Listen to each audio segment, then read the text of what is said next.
Estimados hermanos y amigos oyentes, una vez más les doy la bienvenida y en esta oportunidad continuaremos estudiando nuestro tema acerca de la oración que el Señor Jesucristo nos enseñó por medio de su palabra, es decir, allí en Lucas capítulo 11, donde uno de sus discípulos, como observamos anteriormente, se lo manifestara, se lo pidiera.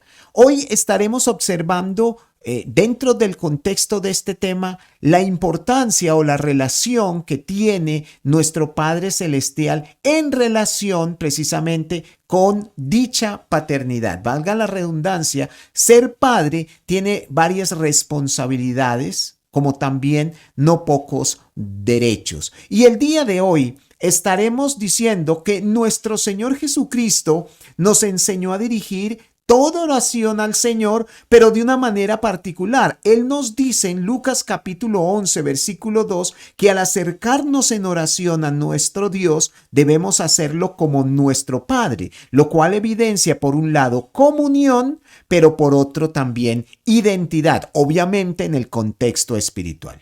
Esta designación, la de Dios como nuestro Padre espiritual, envuelve, como les dije anteriormente, una serie de responsabilidades o beneficios que son mutuos, es decir, tanto de parte de Dios como Padre, como de nosotros, sus hijos. Este tema es el que necesitamos conocer e identificar correctamente para poder llegar a discernir eso que precisamente el Señor Jesucristo nos enseñó. El día de hoy, entonces, estaremos considerando el involucramiento de la palabra Padre desde un contexto espiritual. Soy el escudriñador y les doy la bienvenida a la lección del día de hoy.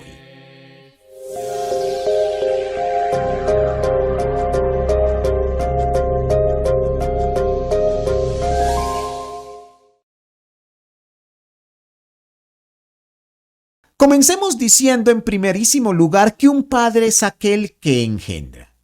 Y es que existen dos tipos de paternidades, como también existen distinto tipo de engendramientos. Por un lado, necesariamente debemos hablar de la paternidad natural y por el otro, debemos reconocer también la existencia de una paternidad desde el punto de vista espiritual. Ahora bien, debemos entonces decir aquí que Dios quiere y puede engendrar hijos, obviamente desde un contexto espiritual. Esto es lo que vemos precisamente revelado en Juan capítulo 1, versículos 12 al 13, donde el apóstol manifiesta lo siguiente: mas a todos los que le recibieron, a los que creen en su nombre, les dio potestad de ser hechos hijos de Dios, los cuales no son engendrados de sangre, ni de voluntad de carne, ni de voluntad de varón, sino de Dios. Estimados hermanos y amigos, por medio de estos versículos podemos observar al menos tres principios fundamentales para entender el contexto de la paternidad divina. En primer lugar, allí se nos confirma que ciertamente Dios también puede engendrar hijos, y estamos hablando obviamente desde el punto de vista espiritual. Pero allí también se nos manifiesta que existe una íntima relación entre la paternidad que Dios ofrece a partir o a través de la fe en su propio unigénito, es decir, en Jesucristo. Sobre lo mismo, Juan agrega lo siguiente en Primera de Juan capítulo 5 versículo 1. Todo aquel que cree que Jesús es el Cristo, es nacido de Dios. Así entonces, si queremos o deseamos ser hijos de Dios, requerimos necesariamente tener fe en Jesucristo como Salvador. Pero es interesante, en tercer lugar, que allí también se manifieste que el engendramiento divino está sumamente ligado con la voluntad personal de cada individuo.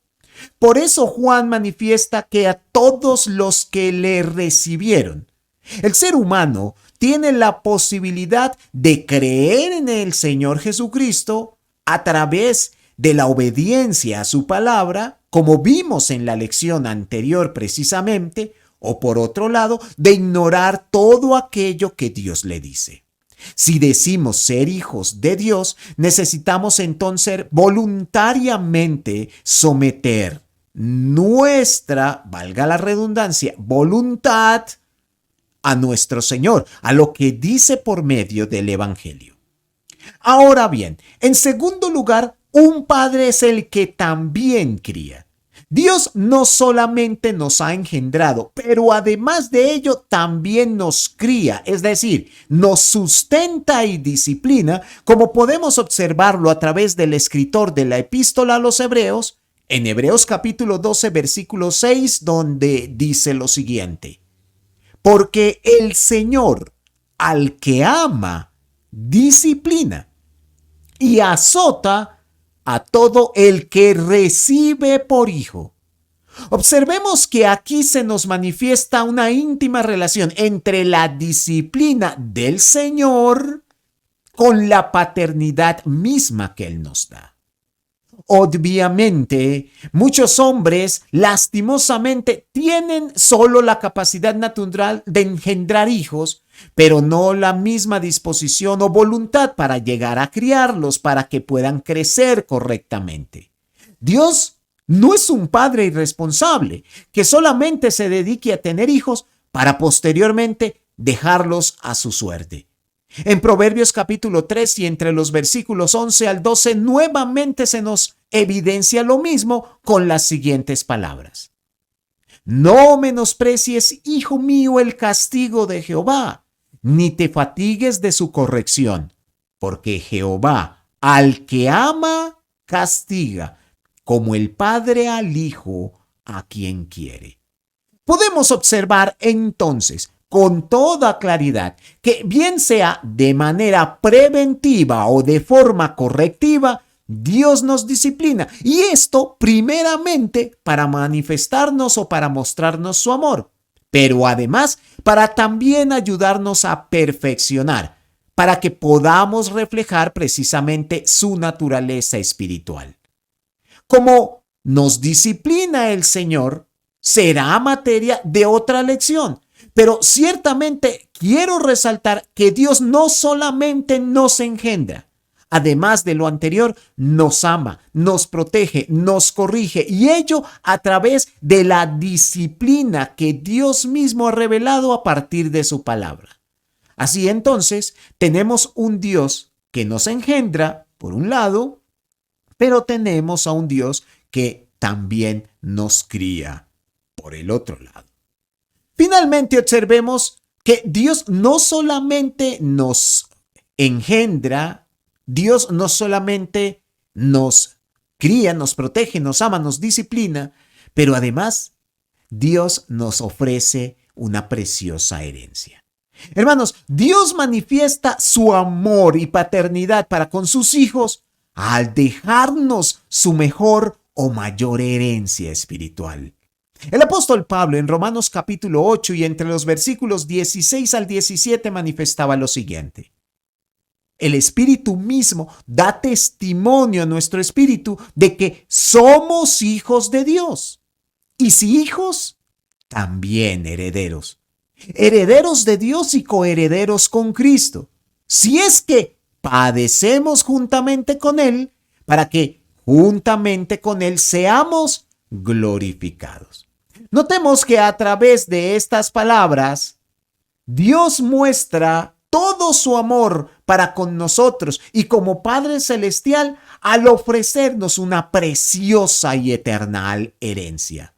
De esto mismo también habla el apóstol Pedro en Primera de Pedro en el capítulo 1 y entre los versículos 3 al 5, donde dice: bendito el Dios y Padre de nuestro Señor Jesucristo, que según su grande misericordia nos hizo renacer para una esperanza viva por la resurrección de Jesucristo de los muertos, para una herencia, fijémonos, incorruptible, incontaminada e inmarcesible, reservada en los cielos para vosotros, que sois guardados por el poder de Dios mediante la fe, para alcanzar la salvación que está preparada para ser manifestada en el día postrero.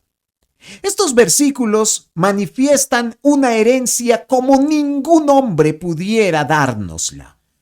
Hermanos, ni Jeff Bezos, ni Bill Gates, con todos y sus millones, podrían heredar una herencia comparable a la que Dios ofrece a todos sus hijos. Esto porque ciertamente no es que sea mala la herencia económica, sino que lastimosamente solo es temporal, solo sirve para este mundo. Por el contrario, lo que Dios nos ofrece es eternal. Así entonces, a forma o a manera de conclusión, tenemos por un lado un Dios que nos engendra a través de su palabra, es decir, por medio del Evangelio, para que podamos llegar a ser sus hijos desde el punto de vista espiritual. Pero tenemos en segundo lugar a un Dios que no solo nos engendra, pero además nos ama, nos protege y nos corrige a partir de su disciplina, ya sea desde el punto de vista preventivo, desde la manera punitiva o correctiva. Finalmente, Dios manifiesta su amor al dejarnos una preciosa, una inmensa, una increíble herencia, que a diferencia de todo lo material que pudiéramos obtener, la herencia de Dios es eterna, es espiritual, es íntegra porque llena todo espacio o todo aspecto del ser del hombre. Así entonces, son grandes las cualidades del Señor cuando el Señor Jesucristo a su vez nos manifiesta que nos dirijamos a Dios como el Padre Celestial. Permítame hacerle una pregunta. ¿No le gustaría a usted tener un Padre tan amoroso, tan rico, que solamente no nos engendra, pero también nos manifiesta su amor a través de la corrección y nos ofrece su mejor y mayor herencia? Muchas gracias por su amable atención y espero que esta lección haya sido fiel a lo que el Señor ha revelado a través de su palabra y pueda traer edificación a todos los que la escuchen. Sin más por el momento, les deseo ricas bendiciones en Cristo el Señor. Hasta pronto, mis hermanos y amigos.